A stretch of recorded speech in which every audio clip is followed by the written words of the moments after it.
I'm neo-citroned out, so I'm really dozy. I could go to sleep right now. If I fell over, I'm done. I'm gone. Yeah, Robitussin, that's it. I've been pounding that like hell. Here he is, one half of the team, Donnie and Dolly, weekdays on Czech Television from 10 to 12. It's our Friday regular. Canucks insider, the one and only Rick Dhaliwal. Gentlemen. How you doing? Lovely. Couldn't be better. Good. Always Beautiful a pleasure. Friday. Yeah. Always a pleasure to talk to you, Matt. Yeah, I got to say, Rick, you're one of the best people in my life. I just so value our relationship, our rapport. Yeah. I'll turn the mic Friday off, guys. If you guys rather do this on your own, the occasions that we get together socially. Matt and I go back many, many years working CFL stories when he was at the Globe and Mail in Ottawa. People don't know this. Sakaris was a damn good writer. He was one of the best writers in the country. Well, here's what people also don't know is that Rick Dhaliwal thinks nothing of cold calling a guy, following up with emails, and so you're left with no devices but to start replying to him and communicating with him and ultimately collaborating with them. That's kind of how you beat down the agents, huh, Rick? Like you're just relentless on them. Well, but here's one thing, guys. One thing that made our job easier, and you have to remember, Matt, if you and I go back 20, 30 years covering sports, not 30, Rick, 20 in my okay, case. but hold it a second. When I first started in Vancouver, there used to be an NHL guide, and in the NHL guide, it would tell you that the Vancouver Canucks are staying in this hotel, and I'll never forget this story. That was the only way to find out where the Canucks were on the road. Alexander McGillney got traded to Vancouver, and he was playing his first game back in Buffalo, and I called the Buffalo hotel Hyatt. where McGillney, I think the downtown Hyatt, where every NHL let me team. finish the story. Who cares what hotel it is? Anyways, I called the hotel and I said, "Is Alexander McGillney there?" And it starts ringing, and all of a sudden I hear, "Hello, Alex, it's Rick in Vancouver at CKWX Radio. How you doing?" "Good." "Do you got a couple of minutes to talk about your return to Buffalo?" "Call me later." Hangs up. I call later, and the lady goes, "That room is not taking calls right now." McGillney just said, "Shut her down."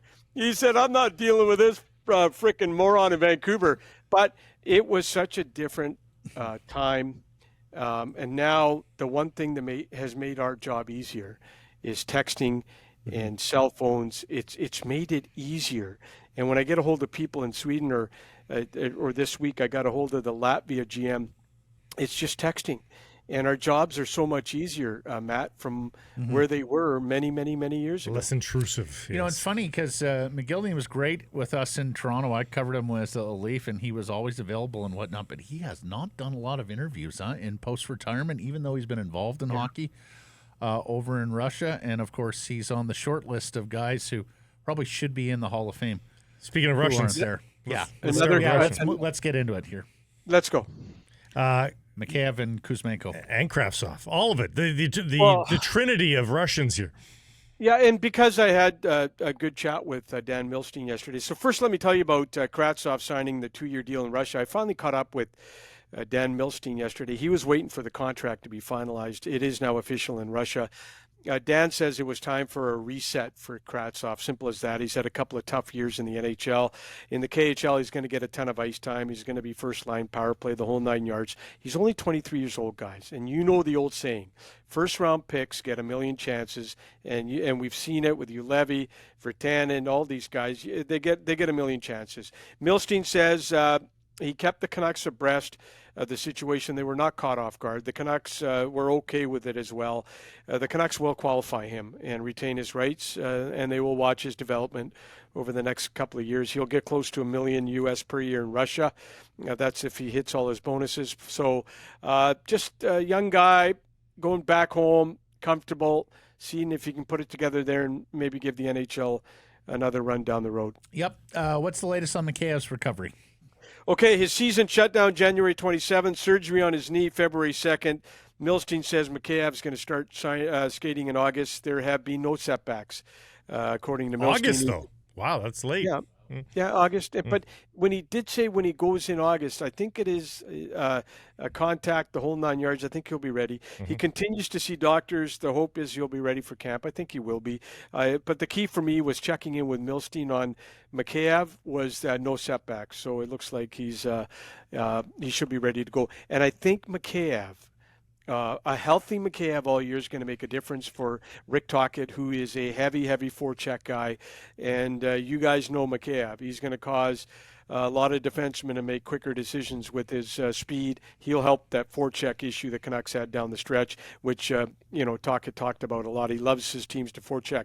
All right, Milstein says... And the penalty killing too, Rick. 70 penalty killing as well. But yes, go ahead, Kuzmenko. The PK. And also, he brings the overall team speed up in practices. It's just so much benefit. He was good at 70%, guys. He was fine at 70%. I mean, that's a good hockey player there. We shouldn't forget, when the Canucks talk about making the playoffs next year, they will have a very good winger there who's going to boost their chances. Don't underestimate a healthy Mikheyev. All season is going to be good for the Canucks. Milstein says Andrei Kuzmenko is going to start preparing for the upcoming season next week. It's the earliest, guys, that he's ever prepared for a season. It's a good sign. Look, all players understand the importance of conditioning, the new standards set by Rick Dhaliwal. I will say this, and I've said it quite a bit. I wouldn't want to be the guy that shows up to training camp out of shape. That guy's going to be in big trouble. Dhaliwal has made it very clear to everybody in exit interviews as well. There's going to be a standard. It's going to be a new standard in this city we haven't seen in a while. The expectation is you're going to go out in the off season and you're going to come back on day one of training camp. You're going to be in tip-top shape. Remember, hold it a second. Remember Victoria, Virtanen showed up, not in shape, and Travis put him with the American Hockey League group on the first day. Right. I'm going to tell you right now, I don't see one Canuck player showing up in camp out of shape. I just don't see whoever finishes last on the beep test is going to feel like the stepchild of Rick Dhaliwal at training camp. Rick, I know it wasn't on your list to us, but just because it came up this week via The Athletic and Scott Powers in Chicago, trading down from number 11 to get rid of a bad contract, and especially if the Blackhawks want to move up from number 19 overall. I know Alvin said at the end of his end-of-the-year presser he'd explore all options. Have you heard anything specific on that? No, but I do want to say one thing. Again, the week before you guys talked about, Alvin said he wants to move up to 3 to get Leo Carlsson or whatever. But I just say to you, the Canucks have already thrown away a first and a second in a deep draft. Okay, that was for Filip Hronek, and everybody agrees this is a deep draft. They don't have any blue chip difference-making prospects right now in Abbotsford. Artur Silovs, that's a different story. We'll talk about him later. I say keep 11. You need to rebuild the prospects on the farm. Find other ways to get rid of bad contracts. Get creative. And the worst gets to worse. If you're coming into July 1st and you haven't got rid of a bad contract, well, then maybe you got to do a buyout. You got to sit the owner down and say, look, we tried, couldn't do it. But look, guys, you've already thrown away. They could have had 3 picks in the top 45 in a deep draft. Now they're down to 1. Yeah. So now you tell me you want to go from 11 to 19? The cupboard isn't full with blue chip prospects. So I don't know. I don't get it. I just stay at 11, get a good prospect. Yeah. No, I ask only because, Dreger told us several weeks ago that Alvin was really trying to make a deal while the Stanley Cup playoffs were going on with the non-playoff teams. Common. When we asked him Wednesday, how's the things going? I think his line was painfully quiet. So it doesn't sound like they're going to be able to execute a trade here anytime soon. There's nothing imminent as of right now on the trade front, but they're working the phones. They're talking to teams, and they are trying their hardest to clear cap space. But it's, as you know, the old saying, it's easier said than done. I'm sure the Canucks are very excited to see Artur Silovs, do what he's doing at the World Hockey Championship. Do you think it affects any decision making with regards to the goaltending position going forward for next season? Yeah, let me get to that. I'll answer that, Blake, but I want to say this. 6 straight games at the Worlds, and this kid 40 saves against Sweden. And nothing but hats off to this kid, 22 years old. I talked to the Latvian GM, Rudolfs Kalavitis, this week. He raved about Silovs, his age, his youth, his maturity, called him a simple kid, very calm for his age, said his future's bright, said the team feels really safe when he's on the ice. The goalie coach for Latvia, guys, remember Arturs Urbe, played in Vancouver? Urbe the GM Rudolphs told me that Urbe very impressed. Last year he was the backup, got in 4 games. They're just all in Latvia. It's Silovs is the main story there, and absolutely Blake. But here's what I'm going to say to you, Blake, about your question.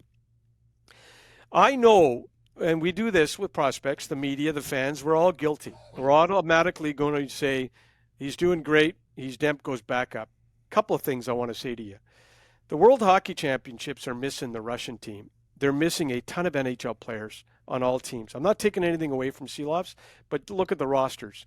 You look at some of the guys that got to play in the Worlds from the NHL. They got there because, the U.S. team, just from Canucks players, Hughes, Miller, Besser, Demko, the Americans could have been lock, stock, and just nobody wanted to go over this year. The Americans, Swedes, Canada had a tough time convincing NHL players to go over there.